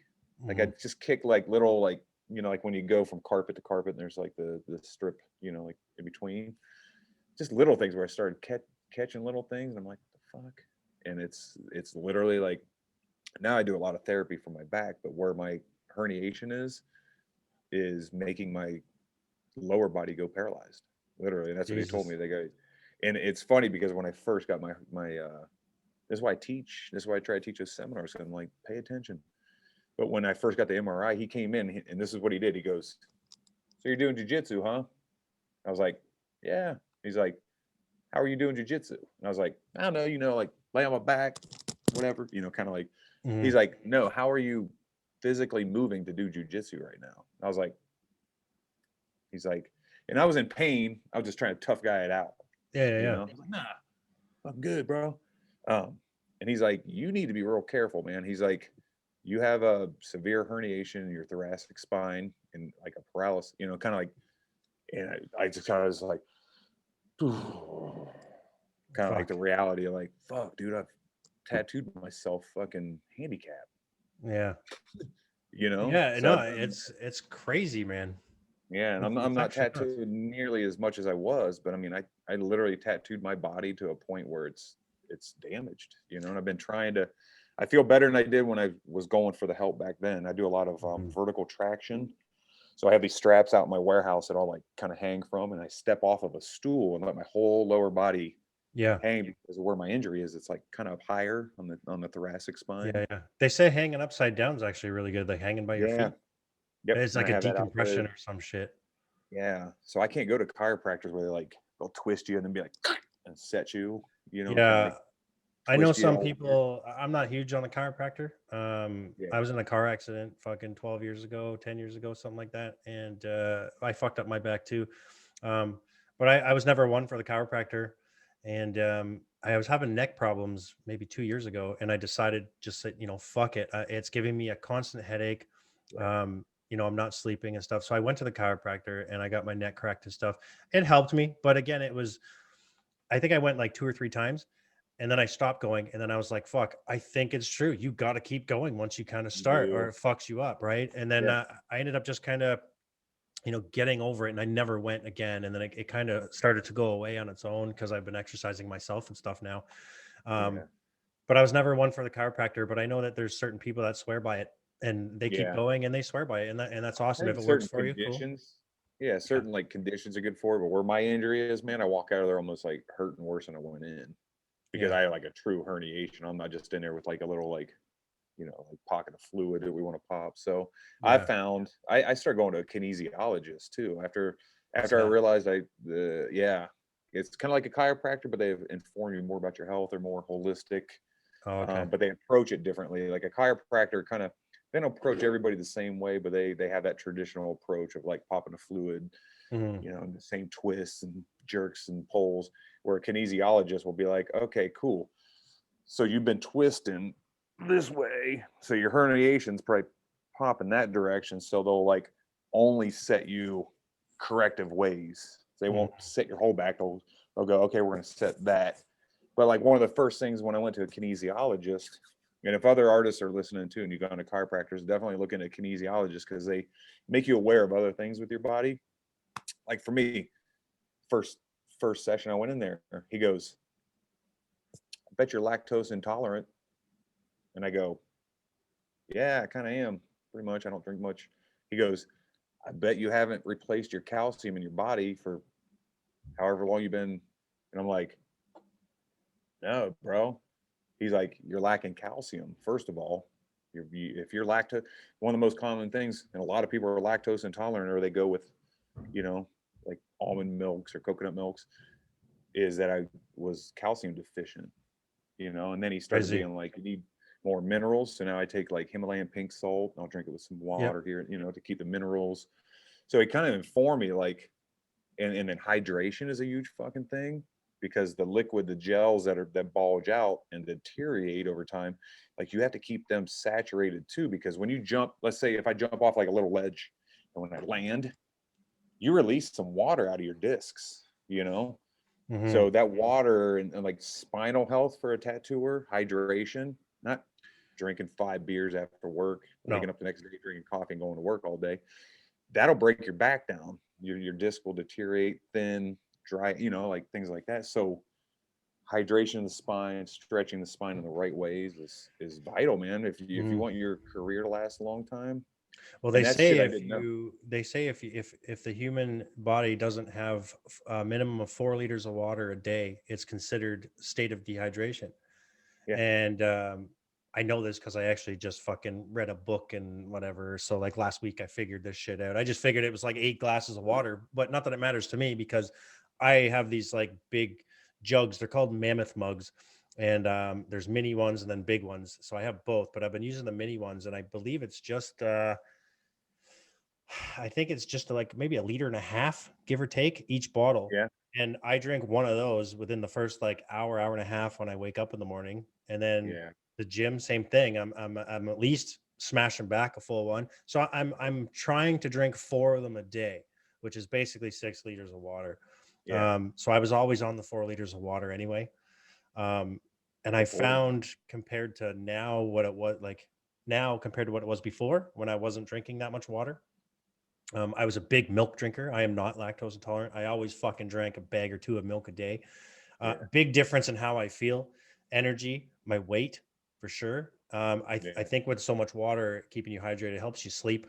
Your headaches go down, shit like that. Yep. And I've started Exactly. taking magnesium pills every day, Yep. Me shit like too. that, man. And Yeah. magnesium's Magnesium. apparently really big, and apparently it helps with anxiety and sleep and shit too, headaches. That's what magnesium regulates, kind of like your electrical system, Yeah. essentially. So yeah, magnesium's really Yeah, important. one thing I laughed at myself about it was going out and realizing I'm at like Walmart or whatever the case, and I'm realizing, fuck, okay, I'm here for magnesium and shit. Maybe I should get some calcium. Oh shit, maybe I should get some fish oils. Right? I'm walking out with $250 later and a fucking basket full of pills. I'm Yeah. like, Yeah. fuck, I'm getting old, man. These are daily vitamins I got to take just to keep my old ass in check. Yeah, that's like you open up my cabinet and I'm like, this is where I'm at, huh? 50 supplements up in this fucking cabinet. Yeah, You know, man. so I make my little like concoctions and my old guy concoctions nowadays, but it's all stuff like however my body's feeling. These all Hmm. antidote it with, you know, different supplements, and but I'm Yeah, all natural, you know. So that's yeah, I am for the going all most part too. natural and just trying to stay healthy is where it's at.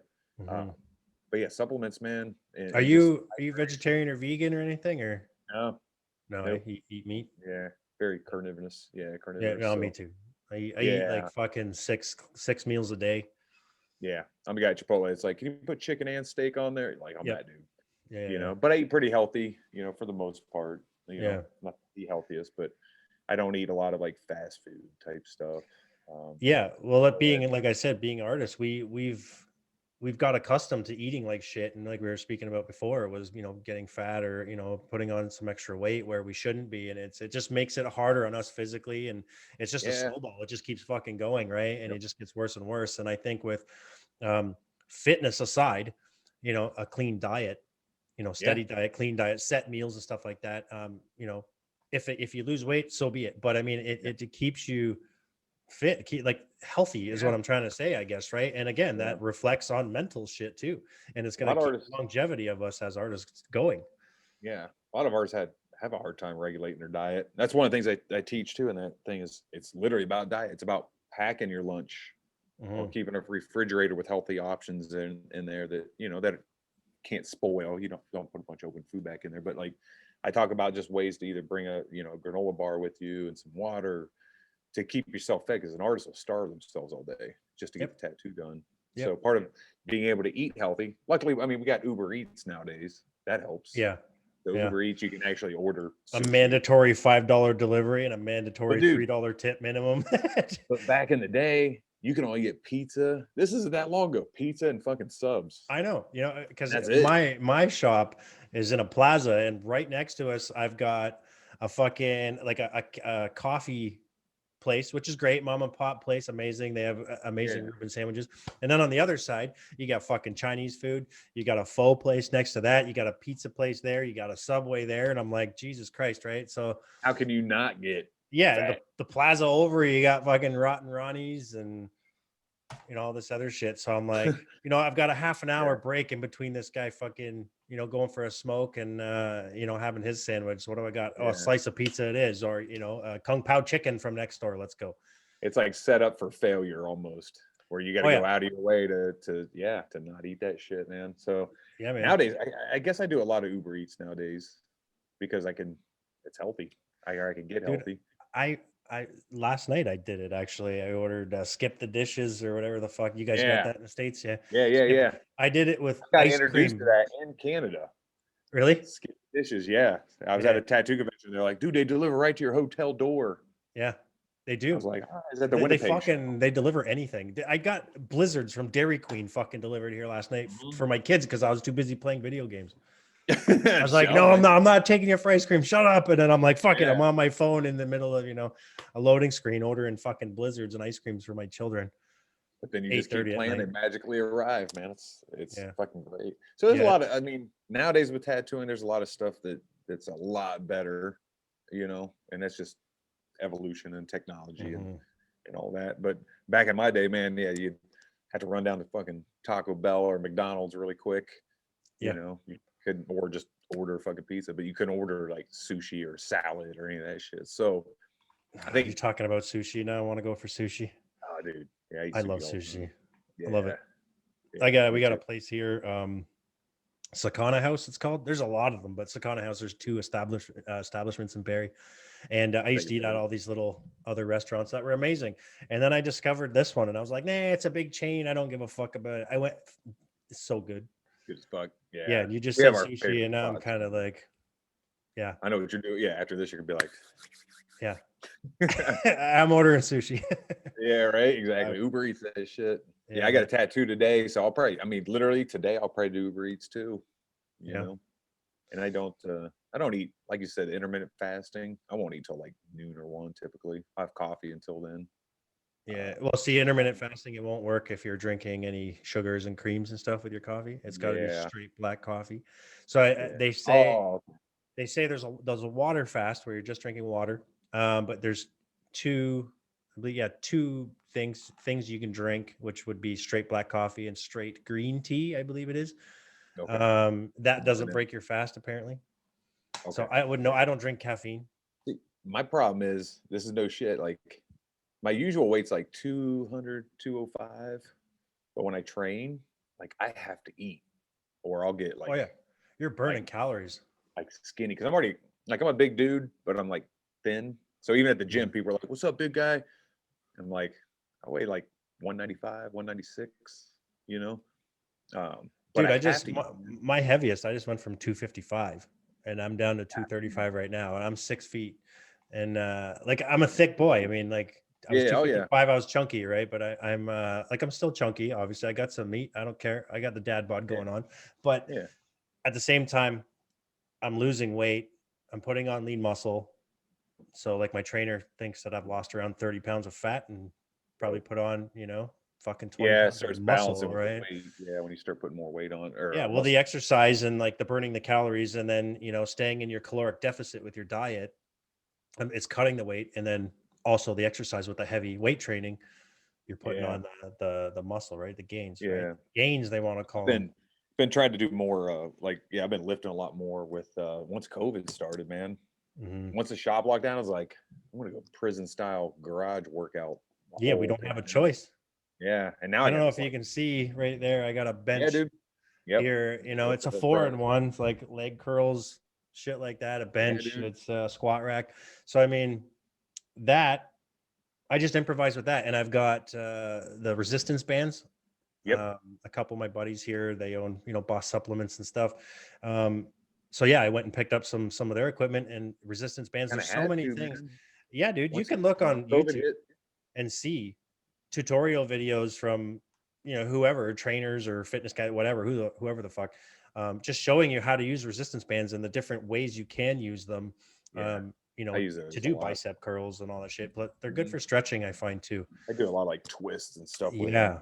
Yeah, yeah, Yeah, man. my back and stuff, you know. Yeah, But so I mean, we've since COVID, a lot of people yeah, have, that's what you it know, was, man. Like once COVID hit, because I was going to the gym. I was training jujitsu and then skipping right over to LA Fitness and hitting like, weights and then the sauna and the pool and stuff. But like once COVID hit, I was like, I need to I need a gym because I had a bar and literally no shit. I had two ladders that I would set my yeah. fucking bar on. And Hey then I man, would go. whatever fucking works, dude. My Now I dad got like a years whole ago, setup, but it took a year. I remember my dad years ago. This was like he's an old boy now, man. So like I said, I'm 39, so I must have been 5 years old, we'll say, right? For example, my brothers and sisters and stuff. Like he used to have us hanging on his arms and fucking lifting us like this. Like he was big, like to do anything as long as if you're Yeah. lifting something, there's resistance there.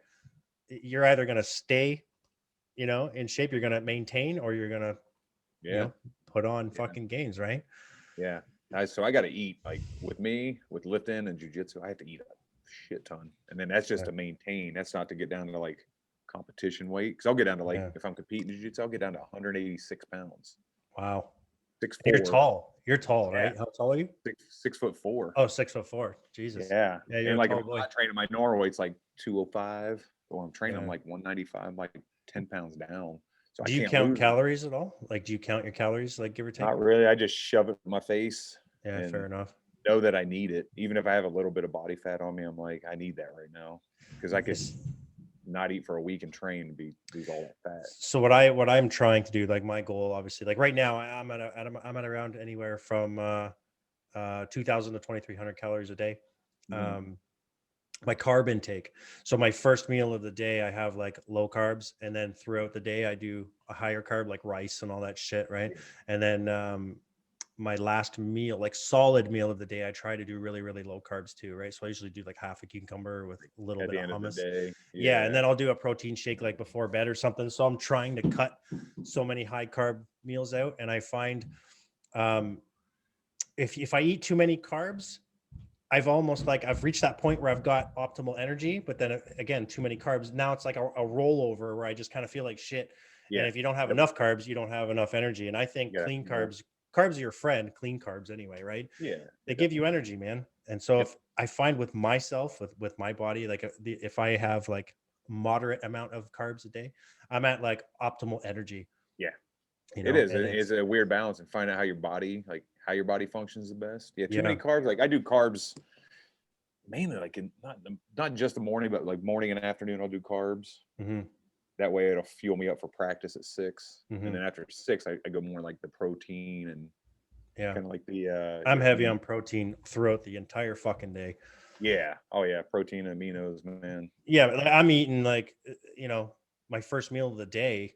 I'm eating fucking steak with hummus and cucumber and Get it going. peppers and mushrooms and shit. Like I don't Yeah. care, right? Yeah, It's the just it's avocados are yeah, it's tough to stick to meal plans and stuff when you've got younger children. and you got, Yeah. a few of them, right? It's tough, man, because there you are making dinner for them, and you're like, oh, what are you having for dinner? Well, I'm not. I'm eating a fucking meal. They're having dinner. It's a Yeah. pain in the I'm ass, eating right? fucking SpaghettiOs. They're eating steaks. Yeah. Yeah. Yeah. So it's been a challenge for me to try and get, to that point where I am eating clean and shit again after Yeah. being in the artist bubble of Yeah. eating, right? You got to unlearn. Yeah, well, I mean, we start work say at 12, right? And we're at the shop at 10:30. We're prepping, we're doing our shit. 12 o'clock hits, we're with our client until whatever fucking time. So I mean, we got the half an hour break. So what are we Yeah. doing at a half an hour break? If you're outside smoking and you're chugging back a bottle of water and you're grabbing that slice of pizza, and that's all you eat in a fucking That's it. 10 and a half hour span. And it's Yep. shit on top of that, right? So Yeah. it catches up to you after fucking 10 Yeah. years. And You it's just said it. Yeah.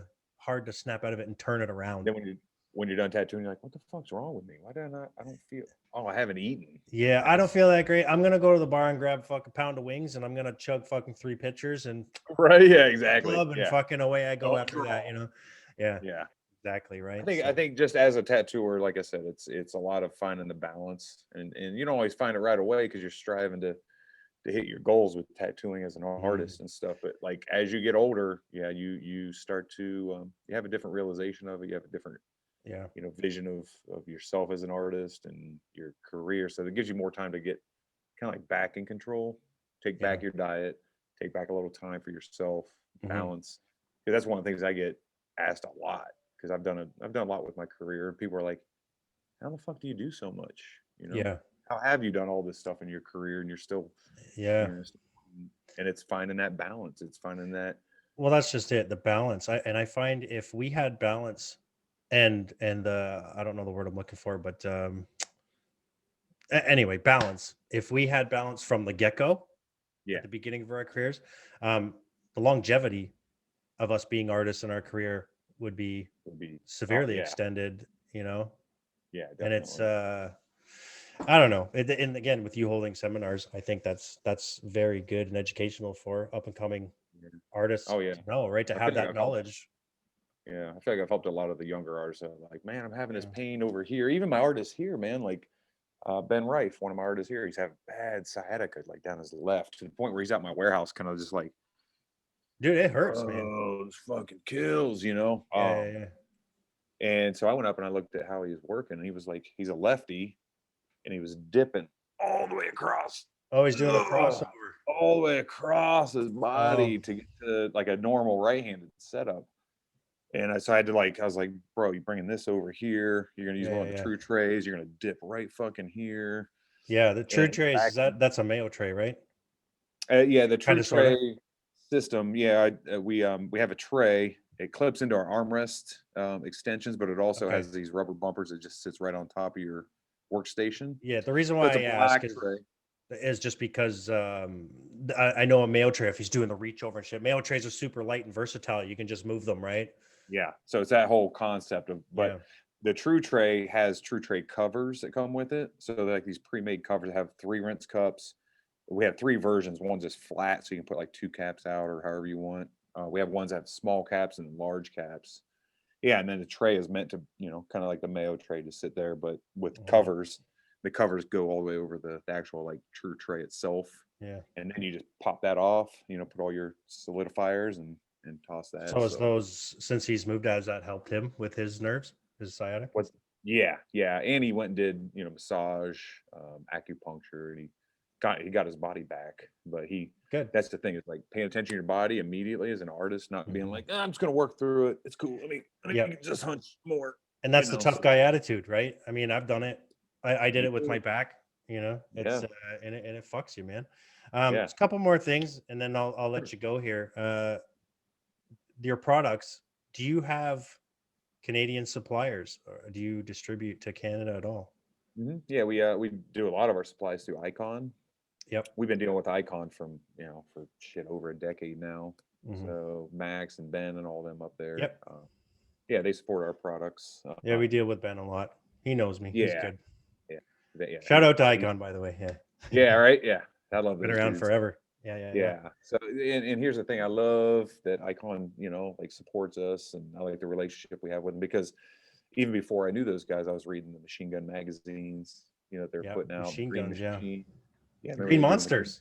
the Green Monster. Yeah, yeah. Yeah, So yeah. it's like, I don't know, it it kind of embodies, like Icon embodies kind of like the way I like to operate, is they brought new shit and new innovative stuff and a new way of thinking when they started developing their company, Hmm. with thing with True Tattoo Supply, like we invented new products and had a new kind of an innovative approach to it. So Yeah, yeah. that's the only company we actually distribute through in Canada, and I think Well, that's fine. They're like an hour away from me anyway, so it's yeah, okay. yeah. And I I'm think good. to me, we're just a really good company. So I try to Yeah, go with the best. We have, yeah. We order all of our shit basically through them. I mean, plus they do next day delivery, basically, right? yeah, So they're pretty solid. They're on top of their shit. I've been ordering from them myself as an artist, and shops I've worked for, shops I've owned. We've been ordering through them forever, so it's good. yeah, I'm gonna check out some of these true trays that you speak of. yeah, yeah. If you go to like TrueTattooSupply.com, Yeah. you'll see it's like one of the drop downs right there, and then you'll see the different tray covers, and it's kind of like a system. So we have our armrests Hmm. that Icon actually sells our armrests, but then we have the armrest extension attachment that you can screw onto it. And within that, you can either put a tidbit tray. It's kind of like a thinner, kind of just like a Mayo kind of like style little Yep. tray. And then I developed the actual true tray, which it's a wider, it comes up over the hooks. And then that's compatible with the true tray covers, like the quick setup Okay. covers and stuff. So that's preset caps, rinse cups, cartridge needle holders all in one little Okay. Yeah, I'll check preset. them out for sure. Yeah, Um, definitely. you were in a band a long time ago. Yeah. Fucking rock star, buddy. Oh yeah, dude. Yeah. That's the one thing I fucking miss too, man, is being in bands, man, being on stage. When I was in high school, I was in a band called Stress Crack. Yeah. And Stress Crack is a throwback to like the stress cracks in a skateboard, So um that was my like the first band that I was in. And we used to come up here and play Columbus before we even moved to Columbus or anything. So I was in bands in high school, and then when I right before I had my kid, what was I, 21, 22, I was in a kind of a legendary punk band here in Columbus called Numbskull. Hmm. We had 2 albums out, but like the punk scene at that time was still really fucking good Oh, here, fuck yeah. Yeah. and we were playing out all the time. We were getting good followings. We played with some big pretty. We played with like Super Suckers. Played with a band called Fear. So like all these other like bands, and we started traveling a little bit. It was fun. Well, I saw you Um, posted a photo. This was a few years ago, I think, but actually remember this photo. And it was, I guess, you guys playing on the street in front of, was it yeah, a shop or something? Or Yeah, it's outside of my original Stained Skin studio, like yeah, back, that was like 94, 95. And it's yeah. funny because in that photo, I think we played like 5 or 6 songs, but before we even fucking started, dude, cops pulled up and Oh, they were really? wanting to shut us down. Yeah, and they were getting ready to shut us down. We're like, let's go. We just started Really? fucking playing. And then they sat there, probably for like 5 songs before they like shut us down. But we didn't have like a noise ordinance, but we were just like punk rock. So we're like, Yeah. Yeah. It's a good So old yeah, I miss those fuck you days, man. attitude, right? And so, We're gonna do a reunion too. Our singer passed away. He's an older dude, okay. fucking party animal, Yeah. crazy. But he passed away like right when we were all talking about doing like reunion shows and stuff. So Fuck. Sorry. since then I haven't done any music, but that's definitely something that I miss as far as an artist. Yeah. Yeah. I find the music scene plays a big role, a big factor in artists' life, our Hmm. careers and stuff. Yeah. I find I'm I not would saying say. just as a musician, I'm just saying music in general. You know Yeah. what I mean? It Yep. plays a huge factor with us. So I always have a saying with like rock and roll stars, like rock stars. I'm like, no, tattoo artists are the rock stars to yeah, the rock stars because you can't be a rock star without your tattoos. without your tattoos, yeah. So, you know, Yeah, where would so, Nikki Six be with no fucking tattoos, right? right? Yeah. Yeah. So who's a rock star? Greg Yeah. James. Greg James is who did all his work. So Craig James, yeah. yeah. Didn't I think Kat Von D did a piece on him too. Did There's she? a portrait of Mick Mars, I believe. Oh, okay. That was on the TV thing. That's how I know. Back in the day. Back in the Yeah. fucking day. Yeah. Greg James, really legendary artist. I think he's out of Sunset Strip Yeah. tattoo. I think Yeah, Vince he did Neil like owns a tattoo shop too, doesn't he? yeah, he owns ones in Vegas. Vegas, that's right. Yeah. So like, yeah, those bands like Motley Crue's all tattooed to fuck up, man. It's awesome. Yeah. You Well, know, yeah, they like Tommy Lee and Nikki Sixx have been fucking, inked up for a long time, man. long time. And Yeah, they're that was like like that's going back 70. to the 80s, right? Yeah, Early for 80s. real. Yeah, Shit. fucking But rad. anyways, man, it was awesome having you on here, man. I really appreciate you coming on here, shooting the shit. It was a pleasure talking to you, man. Yeah, dude. Thanks for having me, man. I appreciate it. Yeah, no problem. But I'll definitely stay in touch with you for some other shit as well. And Okay. yeah, Fuck man, yeah, maybe man. we If you want can to try meet any up in person. products too, yeah, let me know. I'll ship you out like a true tray and stuff, man. Absolutely, man. I definitely want to try those out. I'm one of those artists that likes to, if something's new and shiny, I'm like, yeah, I got to try it. Yeah, yeah. Like I'm all about the Exactly. hive caps and stuff. And oh yeah, Yeah, they connect together. Fuck yeah, you can flip them over for a different size. Shit, yeah, I'm gonna spend fucking $300 on, 150 yeah, caps. Yeah, send them my way. When you yeah. got some of my artists being like, what? Why? Just use caps and I'm like, no, this is new and shiny. I want to fucking try it. And you're And supporting other like Travis Franklin's a really good artist. Like yeah, Travis Franklin's the owner of Hive Caps. okay, And I have an original painting of his. He's an amazing fucking painter, but he's a badass tattooer as well. So yeah, even when he was developing Hive Caps, he's so respectful that he even was just like, "Hey, Durb, I got an idea," but he knew I had hexa grips, yeah, so yeah. he like literally is like, "I don't want to step on toes. I'm gonna call them something different, but they're gonna be the same shape." So no, that like Hive Caps are great, and those are one Yeah, of those I love them. artist-owned companies, man. Yeah.